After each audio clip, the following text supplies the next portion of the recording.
दोस्तों नमस्कार। क्या आप अपने जीवन में बार बार भटक जाते हैं? क्या आप पूरे मन से कुछ नहीं कर पाते? क्या आपका ध्यान कभी भी एक लक्ष्य पर नहीं टिकता? तो आज भगवान ओशो रजनीश के उन 5 ध्यान सूत्रों के माध्यम से समझेंगे कि जीवन में फोकस कैसे प्राप्त करें। आज तेज रफ्तार तनाव से भरी दुनिया में फोकस का खो जाना एक आम समस्या हो चुकी है। आज के वीडियो में हम जानेंगे ओशो के 5 ध्यान सूत्र जो आपके जीवन में एकाग्रता, स्थिरता और फोकस को जन्म देगी। तो पहला, अभी में जीना। ओशो कहते हैं, वर्तमान में जीना ही सच्चा ध्यान है। अक्सर हमारा मन या तो भूतकाल में उलझा रहता है या फिर भविष्य की चिंताओं से घिरा रहता है। पर ध्यान यानी होश, जागरूकता तभी जन्म लेती है जब तुम अभी इसी क्षण में उतरते हो। जब तुम किसी काम को कर रहे हो तो बस उसमें डूब जाओ, चाहे वह खाना खाने का काम हो, पढ़ना हो, चलना हो या सुनना हो।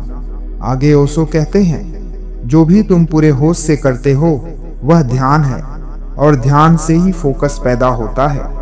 इसके अभ्यास के लिए हर दिन 10 मिनट सिर्फ बैठो, कुछ मत करो, सिर्फ अभी में रहो। जब भी मन भटके तो अपनी सांसों पर ध्यान लगाओ, धीरे धीरे फोकस बढ़ेगा। दूसरा, विचारों का अवलोकन। मन को साधो, फोकस तुम्हारा होगा। ओशो कहते हैं, तुम्हारा मन तुम्हारा मालिक बन गया है और जब तक ऐसा है फोकस असंभव है। जब मन अनगिनत विचारों से भर जाता है तो तुम्हारा ध्यान बिखर जाता है। विचार कभी एक जगह नहीं टिकते और तुम उनके पीछे पीछे भागते रहोगे तो तुम भी अस्थिर रहोगे।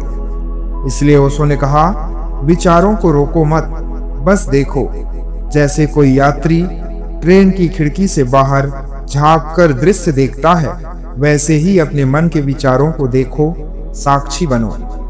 तीसरा, उत्साह और प्रेम से कार्य करो। ओशो कहते हैं, जो भी काम करो उसे आनंद के साथ करो, तभी उसमें फोकस आएगा। जब आप कोई काम ऊब, तनाव या मजबूरी में करते हो तो उस काम में आपका मन नहीं लगेगा और आपका मन उस काम से भागने लगेगा। लेकिन अगर आप उसी काम में प्रेम और आनंद भर देते हैं तो वह काम ध्यान बन जाता है। फिर आपको जबरदस्ती ध्यान केंद्रित नहीं करना पड़ता, बल्कि ध्यान अपने आप खिंच आता है। आगे ओशो कहते हैं, काम को पूजा की तरह करो, वही तुम्हारा ध्यान बन जाएगा। चौथा, शरीर के प्रति सजगता। ओशो कहते हैं, हमारा शरीर ही वह मंदिर है जहां ध्यान और फोकस की पहली ज्योति जलती है। अगर तुम अपने शरीर की गतिविधियों के प्रति सजग नहीं हो तो तुम कभी गहराई से केंद्रित नहीं हो सकते। फोकस की शुरुआत बाहरी सजगता से होती है। जैसे जैसे तुम अपने शरीर के प्रति सजग होते हो तो तुम्हारा मन भी जागता है। धीरे धीरे यह सजगता भीतर के ध्यान में बदल जाएगी और वहीं से जन्म होगा गहरे फोकस का।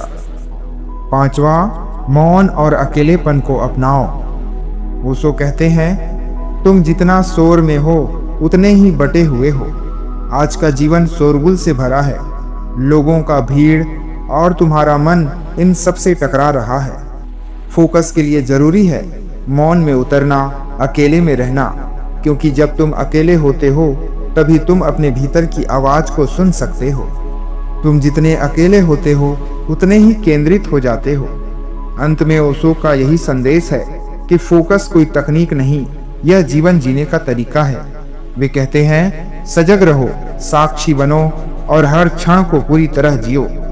फोकस कोई मानसिक प्रयास नहीं है, बल्कि यह एक जीवन शैली है। धन्यवाद। नमो बुद्धाय।